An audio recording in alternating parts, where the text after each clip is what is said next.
রাসূলুল্লাহ সাল্লাল্লাহু আলাইহি ওয়াসাল্লাম ইরশাদ করেছেন, সালাসাতুন হারামাল্লাহু আলাইহিমুল জান্নাহ, তিন শ্রেণীর মানুষের জন্য জান্নাত হারাম। কয় শ্রেণী? আবার বলেন কি হারাম? জান্নাত। নবীজি সাল্লাল্লাহু আলাইহি সাল্লাম বলেন, এক নাম্বার হলো মুদমিনু খামরিন, মদখোর, নেশাখোর, গাঞ্জাখোর, পুট্টাখোর, বাবাখোর, ডালখোর। এই হারামি, তোর জন্য জান্নাত হারাম। হারাম। রাসূলুল্লাহ বলেছেন, এক নাম্বার নেশা, গাঁজা, ইয়াবা, মদ, এই অসভ্য অভ্যাসটার, তার জন্য জান্নাত হারাম।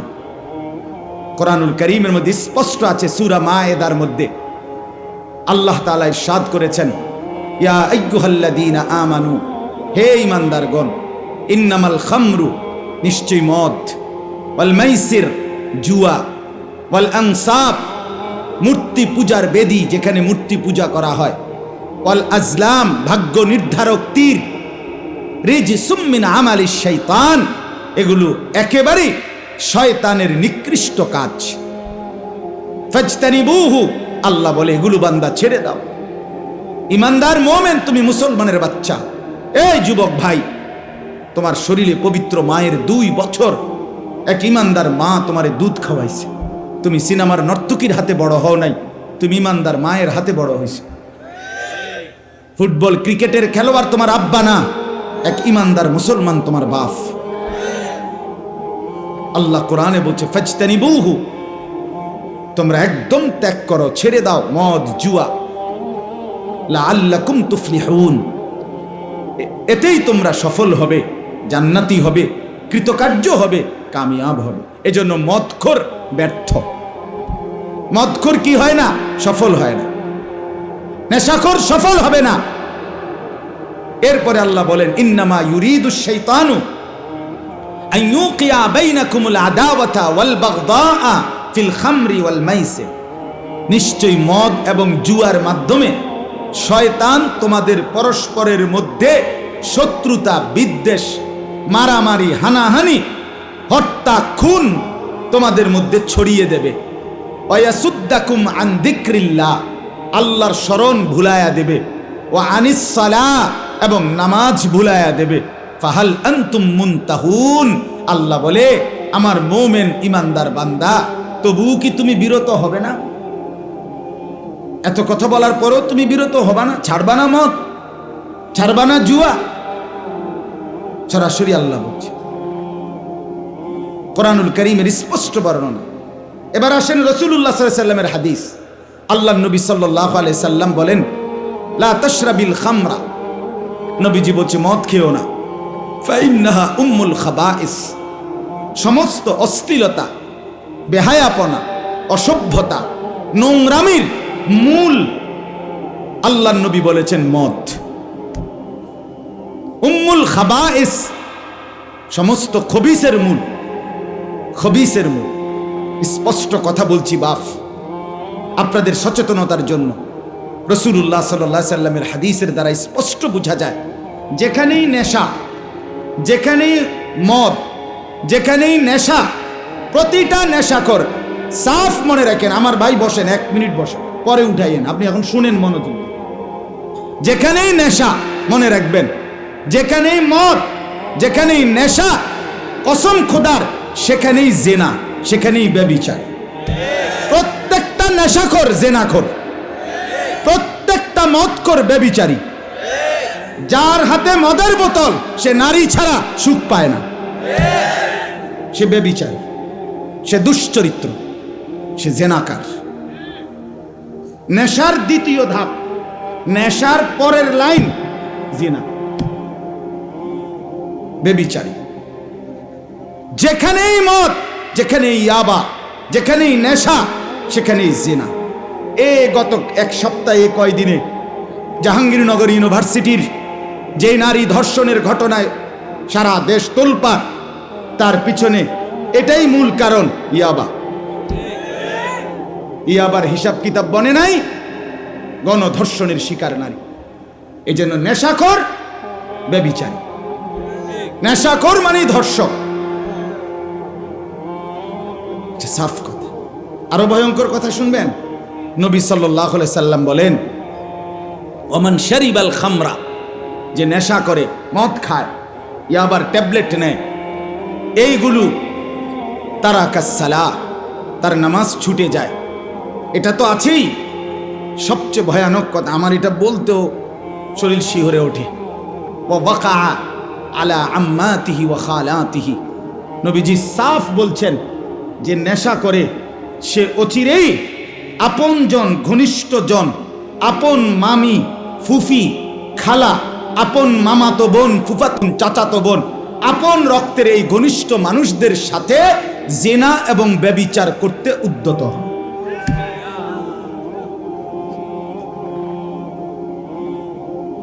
আস্তাগফিরুল্লাহ। ওয়া বাকা, এটা সরাসরি রাসূলুল্লাহ বলেছেন সাল্লাল্লাহু আলাইহি ওয়াসাল্লাম। এজন্য বন্ধু আমার, নেশার আড্ডায় না যায়, এটা তোমারে পচাইয়া গন্ধ ছুড়াইলে জিন্দেগি এলোমেলো করে দিবে, জীবনটা তছনছ করে দিবে। শেষ পর্যন্ত হতাশা, জিনা, ব্যভিচার, মদ, জুয়া খেললা শেষ করে শেষ পর্যন্ত হারবাল বড়ি খাইলেও আর লাভ হতো, সব শেষ করে দিবে। এজন্য 1 নাম্বার, তার জন্য জান্নাত হারাম, নেশাখোরের জন্য।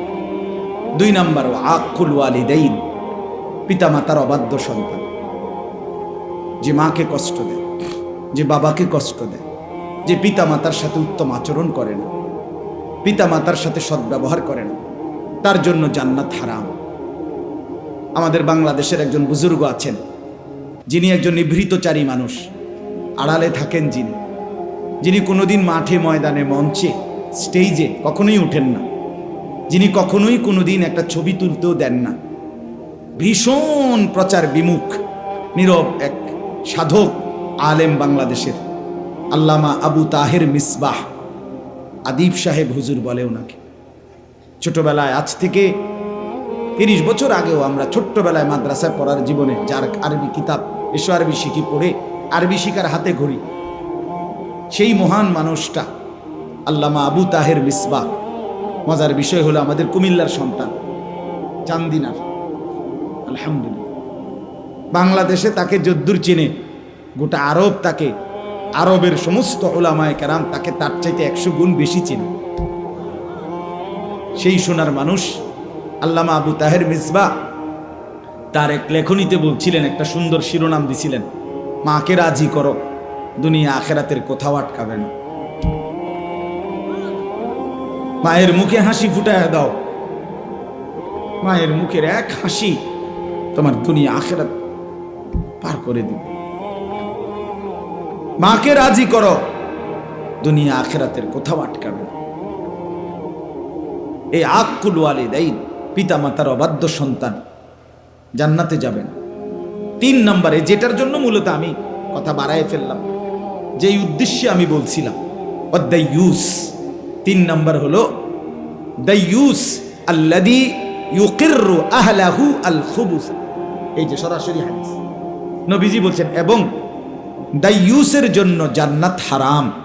আর দাইয়ুসকে আল্লাযী, নবীজির হাদিস, কোনো আলেমদের বানানো কথা না, নবীজি সরাসরি বলছে, দাইয়ুস আল্লাযী ইউকিররু, যে মেনে নিচ্ছে, স্বীকৃতি দিচ্ছে, আহলাহু, তার পরিবার, স্ত্রী সন্তানের জন্য, আল খুবুসা, খবিস জিনিস, নাপাক জিনিস, নাজায়েজ জিনিস, হারাম, অশ্লীলতা, বেহায়াপনা, অসভ্যতা, নোংরামি, এটা যে তার স্ত্রী সন্তানের জন্য মেনে নিচ্ছে, রাসূল সাল্লাল্লাহু আলাইহি সাল্লাম বলেন, সে দাইয়ুস, তার জন্য জান্নাত হারাম।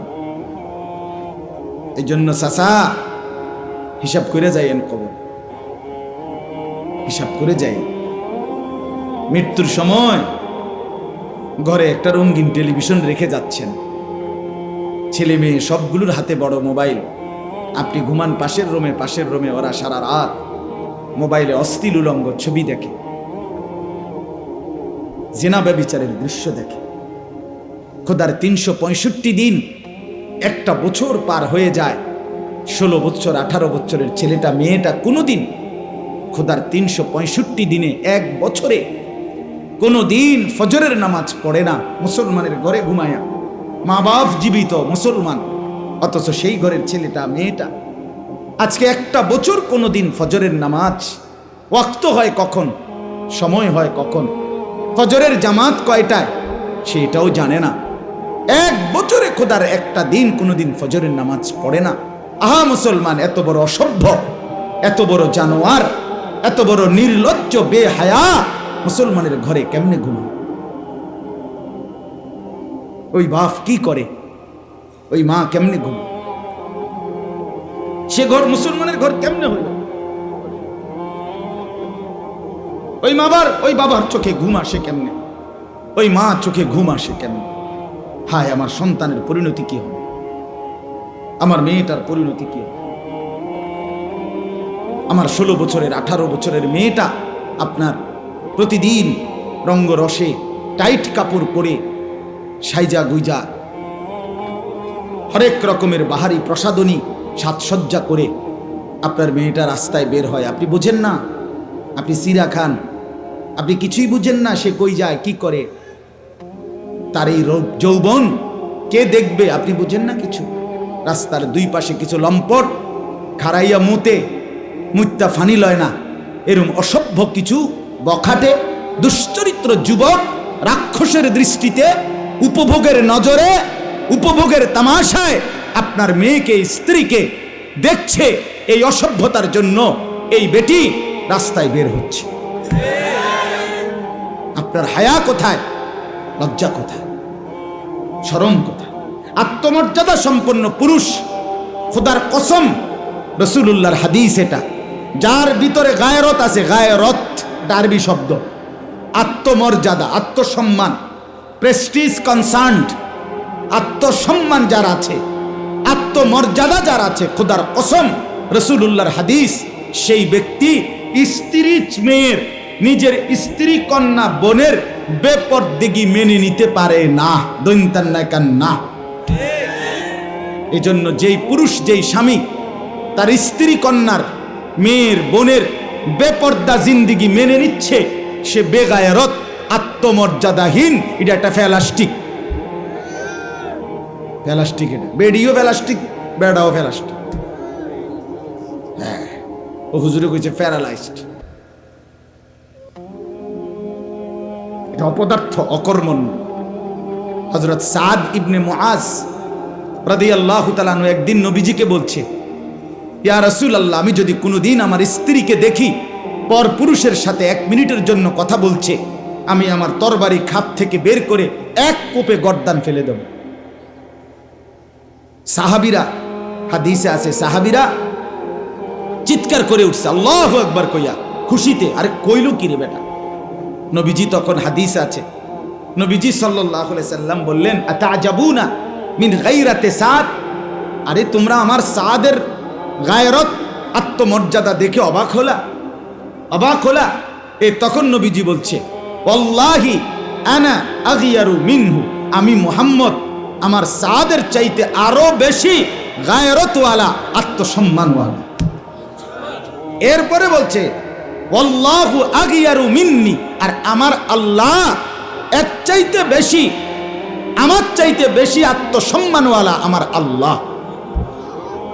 এজন্য শুনেন, এজন্য আল্লাহ তাআলা কোরআনে বলছে, বন্ধু, পৃথিবীর বহু শাস্তি অপরাধের আমি পৃথিবীর বিচারক আদালত আপনার হাতে ছেড়ে দিলাম, কিন্তু জেনা ব্যভিচার আমার বান্দি, ওরে আমি বানাইছি মেয়েটাকে, এই নারী আমার সৃষ্টি, এই কন্যা আমার, এই মেয়ে আমি বানাইছি, আমার হাতের সৃষ্টি, এটা আমার সৃষ্টি, আমার বান্দি।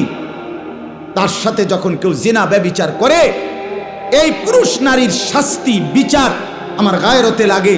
এজন্য আমি আল্লাহ নির্ধারণ করে দিচ্ছি, বন্ধু, জেনা ব্যভিচারের শাস্তি আপনি কিংবা দুনিয়ার কেউ করতে পারবে না, আপনাদের ফয়সালায় হবে না, এটা সরাসরি আমার চূড়ান্ত ফয়সালা। বিবাহিত পুরুষ নারী জেনা করলে পাথর মেরে মেরে ফেলেন, অবিবাহিত ছেলে মেয়ে জিনা করলে, বেবিচার করলে চামড়ায় 100 বেত্রাঘাত করেন, এবং এইভাবে বেত্রাঘাত করবেন যেন এই বেত্রাঘাত করতে গিয়ে কারো মনে দয়া মায়া না আসে। ওয়ালা তাখুযকুম বিহিমা রাফাতুন ফি দীনিল্লাহ, এবং কোন আড়ালে গোপনে কোন একাকী রুমে এই দুররা বেত্রাঘাত করা যাবে না। ওয়ালিয়াশহাদ আযাবাহুমা তাইফাতুম মিনাল মুমিনিন, মুসলমানদের একটা বড় জামাত উপস্থিত থেকে তাদের সামনে ওপেন খোলা মেলা এই আযাব, এই শাস্তি দিতে হবে দৃষ্টান্তমূলক, যাতে এক ঘটনায় 1000 বছর 100 বছরের জন্য সমাজ নিরাপদ হয়ে যায়। ইসলাম এটা ওই নাস্তিক মুরতাদ আর এই প্রগতির দাবিদার ওই বেঈমান মুরতাদরা বলে এটা জুলুম, এটা জুলুম। আর ধর্ষিতা নারী যখন চিৎকার করে সেটা তোদের কানে বাজে না, সেটা কানে বাজে, এটা জুলুম হয়ে গেছে, এটা ইসলামের বাড়াবাড়ি হয়ে গেছে। অথচ আল্লাহ তাআলা কোরআনে বলছে ওয়ালাকুম ফিল কিসাসে হায়াতুন ইয়া উলিল আলবাব। আল্লাহ তাআলা বলে কেউ যদি অন্যায়ভাবে কাউকে হত্যা করে তার বিচারে তাকেও হত্যা করো, যদিও দেখতে মনে হচ্ছে তাকে হত্যা করা হচ্ছে। আল্লাহ বলছে এই হত্যার মধ্যে, এই শাস্তি স্বরূপ যাকে কিসাস হত্যা করা হইল, এই এক হত্যার মধ্যে কোটি মানুষের হায়াত, জীবন, প্রাণ লুকিয়ে আছে। একটি শাস্তির মুখে লক্ষ কোটি প্রাণ নিরাপদ হয়ে যাবে, নিরাপদ হয়ে যাবে। অতএব আমার বন্ধু, আমার বাপ, আমি আপনাদের কাছে এই লম্বা কথার দ্বারা এটা প্রথম বুঝাইতে চাইছি, আমাদের বদলানো দরকার, আমাদের পরিবর্তন দরকার। আমাদের মুরব্বী যারা, আপনাদেরও ফিকির দরকার। আপনারা কি করছেন, শেষ পর্যন্ত আপনারা কি হিসাব মিলাইয়া কবরে যাচ্ছেন? আল্লাহ দোহাই আপনারা হিসাব মিলান। যুবক ভাই, তোমরাও বলি সবার কাছে, আমার আয়াতের কাছে আমি অল্প সময় লাগবে। আমি 3টা আয়াত পড়ছি পবিত্র কোরআনুল কারীমের 18 নম্বর পারা, 23 নম্বর সূরা। এই সূরার 99, 100, 101 3টা আয়াত আমি পড়ছি। খুব লম্বা তাফসীর, গভীর ব্যাখ্যা আমার উদ্দেশ্য না, সেই যোগ্যতাও নাই, উদ্দেশ্যও নাই। কারণ হলো শুধু আপনাদের কাছে এই 3টি আয়াতের আলোকে একটি গুরুত্বপূর্ণ সচেতনতা, একটি ফিকির, আপনাদের ভিতরে একটি পরিবর্তনের মানসিকতা আমি আপনি সবাই মিলে জাগাইতে চাই, এটাই উদ্দেশ্য। এই জন্য এই 3টা আয়াত পড়ছি। এই 3 আয়াতের তর্জমা বলতে বেশিক্ষণ লাগবে না, শুধু প্রাসঙ্গিক কথাটা হলো, মূল বক্তব্য হলো এই যে কথাটা আমি মাঝখান দিয়ে একটু আগে বললাম, আর একটু সময় মনোযোগ দিয়ে শুনেন, আমিও গড়ির দিকে তাকাচ্ছি। যে কথাটা মাঝখান দিয়ে আমি বলছি যে আমাদের হায়াত, 1 নাম্বার কথা হলো ওয়ান ওয়ে, আমরা শুধু সামনের দিকেই যাচ্ছি, আমরা আর পিছনে ফিরতে পারবো না। আমার যুবক ভাই, আমার আরেকটা অনুরোধ আমি বলতে ভুলে গেছি, আর ওই যে হাতে ধরা যাদের মোবাইল, এই অল্প কদ্দুর সময় মোবাইলটা নামায় ভালো হইব, আমার দিকে চাইয়া শুনো দোস্ত, আমার বন্ধু, আমার ভালো হবে। মোবাইলটা যাদের হাতে হাতে ধরা নামায় এলো, পকেটে নিয়ে নাও, এমনি শোনো ভাই, ভালো হবে দোস্ত। আমি অনেক কষ্ট করে আসছি। আমার এই চাচা, এই নাজমুল ভাইয়ের আব্বা 2-3 বার আমার মাদ্রাসায় গেছে, উনি কথা বলছে। আমার এই ডেটটা, এটা ব্যক্তিগত ডেট।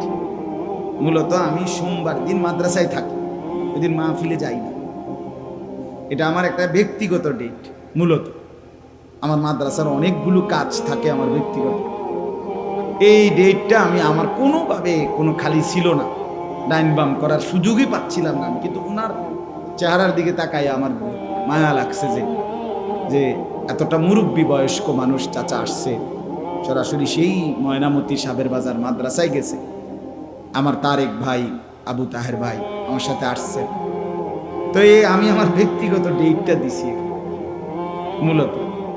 এই জন্য আমি বলতে চাচ্ছি, মূলত সবাই আমরা মনোযোগ দিয়ে শুনি। এই মোবাইল যতটাই, এই মোবাইলে হাতে ধরে উঠাইলে এটা সমস্যা হলো একটাই, এই মোবাইল ধরে রাখলে হাতে হাতে, স্ট্যান্ডওয়ালারা তো বসে গেছে, হেরার ওটা একবার ঠিক করে দিছে, কিন্তু হাতে ধরে থাকলে যতক্ষণ হাতে থাকে এটা, এই জের হাতে তার জেহানের মধ্যে কাজ করে এটা, যে এটার মধ্যে ঠিক মতো ওঠেনি, তার ফিকিরটাই এটার ভিতরে। তো মনে করেন এটার সুন্দর উঠছে, সাউন্ডও ভালো হয়েছে, ছবিটাও ভালো উঠছে, ওয়াজটাও সুন্দর উঠছে।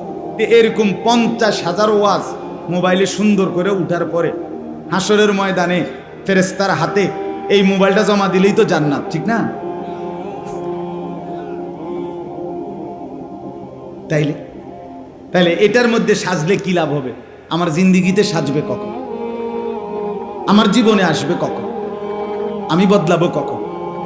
আমার পরিবর্তন কখন? তো আগার মেরা নিহি বনতা না বন আপনা তো বন। প্রতিদিন আমি লাস্টে কথাটা বলি। ভারতের বিশ্ববিখ্যাত বুজুর্গ, সারা পৃথিবী কাঁপানো আলেমে দ্বীন ছিলেন, আওলাদে রসুল সৈয়দ আবুল হাসান আলী আন-নদভী রাহমাতুল্লাহ আলাইহি। তিনি এই কথাটা বলতেন যে, হে যুবক, তুমি যদি আর কিছু এই দেশ, জাতি, সমাজ, পরিবার, এই পৃথিবীর কোনো উপকার করতে নাও পারো, ঠিক আছে, কইরো না। কারো কোনো উপকার করলা না, ঠিক আছে না, কিন্তু আপনা তো বান, নিজের ভালোটা তো করো। নিজেরে কেন নষ্ট করে দিচ্ছ? এদুরু বুঝবা না? এই দিবা নিশি 2 আঙ্গুলে এই মোবাইলের অশ্লীল ছবি, নাচ, গান, জিনা, ব্যভিচারের দৃশ্য, আমার বাপ শেষ পর্যন্ত তোমাকে কোথায় নিয়ে যাবে? বন্ধু আমার, তুমি প্রতি কদম কোথায় যাচ্ছ? ধরে নিলাম কেউ বলল না, কেউ সাহস করলো না, তোমার বাবা হেরে গেল, মা হাল ছেড়ে দিল, এই সমাজ, দেশ, সর্দার, মাতব্বর, পাড়া পড়শি কেউ বলতে পারলো না। ঠিক আছে বন্ধু, তোমার চুলের সামনে, তোমার অহংকারের সামনে, তোমার চোখ রাঙ্গানির সামনে, তোমার গাদ্দারির সামনে কেউ সাহস করলো না তোমার কিছু বলতে, কিন্তু তুমি যাচ্ছ কোথায়? আমি উদাহরণ দিতে গিয়ে বলি প্রায় দিন, যে মনে করেন ও ছোট্ট মিয়া, তুমি একটু দাঁড়াও, ছোট ভাই তুমি দাঁড়াও, না না না পিছনের ছেলেটা, তুমি দাঁড়াও, আব্বা দাঁড়াও, দাঁড়াও, কিচ্ছু না, এমনি দাঁড়াও। এ মনে করেন এই ছোট ছেলেটা, তো ওই কোনায় আগুন লাগছে, মনে করেন আগুন জ্বলতেছে, তা আমরা দেখলাম ছেলেটা 1 পা 2 পা করে করে ওইদিকে যাইতেছে আগুন দিকে। এখন এতগুলো মানুষ আমরা, অথবা তার বাবা বা আমরা, কেউ তাকে কিছু বলতেছি না। সে ধীরে ধীরে 1 কদম 2 কদম করে খুশি মনে তার স্বতঃস্ফূর্তভাবে সে যাচ্ছে ওইদিকে, কেউ তাকে কিছু বললাম না, বলার সাহস করলাম না। এটা তো তার জন্য উত্তম, তো বলেন না, বলেন? তাইলে সে প্রতি ধাপ আগাচ্ছে, তো কোথায় যাচ্ছে? বাবা, আগুনের দিকে যাচ্ছে কিনা? তাহলে যুবক ভাই, হতে পারে তোমারে কেউ বলল না, ঠিক আছে, ধরে নিলাম তোমার মা, বাবা, আত্মীয় স্বজন, পাড়া পড়শি কেউ কিছু বলল না, তোমার মদ, তোমার জুয়া, তোমার অবৈধ প্রেম, তোমার অবৈধ সম্পর্ক, জিনা, ব্যভিচারের আড্ডা, দিবা নিশি মোবাইলের এই নর্তকীর ছবি, জিনা, ব্যভিচারের দৃশ্য, বন্ধুদের সাথে এই আড্ডা, অসভ্যতা, কেউ কিছু বলল না, কিন্তু তুমি যাচ্ছ কোথায়? আমার দোস্ত বলো, কেউ কোথায় যাচ্ছ? নুয়াল্লিহি মা তাওয়াল্লা ওয়া নুসলিহি জাহান্নাম। আল্লাহ কোরআনে বলছে, আমার রাসূলের বিরোধিতা যে করবে, আমার ঈমানদার মুমিনদের পথের উল্টো যে চলবে, আমি একদিন সিদ্ধান্ত নিয়ে নেব, তাকে আমি সেই উল্টো পথেই চালাবো। এই উল্টো পথে চলতে চলতে একদিন ধাক্কা দিয়ে লাথি মেরে জাহান্নামে ফেলে দেব। ومن يشاقق الرسول من بعد ما تبين له الهدى ويتبع غير سبيل المؤمنين نوله ما تولى ونصله جهنم। জাহান্নামেই ফেলে দেব। এই জন্য বন্ধু, নিজের কদর করুন। প্রত্যেককে বলি, আমি সব সময় বলি, একসাথে মিললে আগাইতে পারতেন না, ডানে বামে চাইলে আগাইতে পারতেন না। সমবয়সী বন্ধুদের সাথে মিল্লা বন্ধু আগাইতে পারবা না, জীবন সুন্দর হবে না। সমবয়সী অধিকাংশ নষ্ট করে দেয়, গড়ে দেয় কম, নষ্ট করে বেশি। তোমার মোবাইলে এমবি নাই, তারটা আছে, তোমারে হেডার থেকে তারটা দিয়া তোমারে উলঙ্গ ছবি দেখাবে, তোমারে নষ্ট করে দিবেই। তুমি মদের আড্ডা চেনো না, ওই তোমারে ঠিকই চিনাই দিবে। তুমি জুয়ার আড্ডা চেনো না, ওই তোমারে চিনাই দিবে। তুমি নারীর আড্ডা চেনো না, ওই তোমারে পতিতা বেশ্যা নারীর খবর দিয়া দিবে, তোমারে সে পচাইয়া দিবে। কারণ শয়তান তো তার মাথার ছোঁয়া রয়েছে যে তুই তারে নষ্ট করে দে। এই পৃথিবীর যে কোনো 90 বছরের বুড়া মিয়া যে বেড়া এখনো বিড়ি খায়, এবারও আপনি জিগান চাচা আল্লাহ দোহাই করে কন, আমনে জীবনে প্রথম বিড়ি আপনি নিজে শুরু করছিলেন না? কেমনে?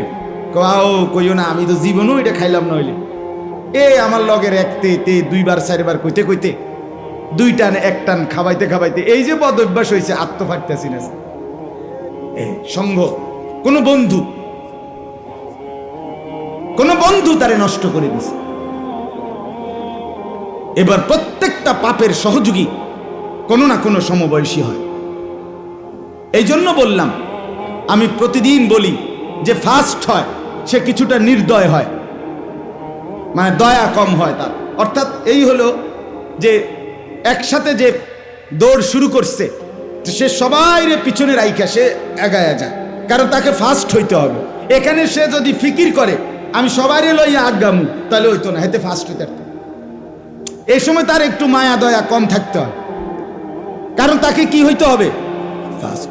এই ঠিক যে জান্নাতের রাস্তায় এগুবে, যে জান্নাত পর্যন্ত গিয়ে পৌঁছবে, খোদার কসম সে ডাকবে তো সবাইকে, আহ্বান তো করবে সবাইকে, কিন্তু যদি কেউ না আসে তবু একা হলেও সে লক্ষ্যপানে এগিয়েই যাবে।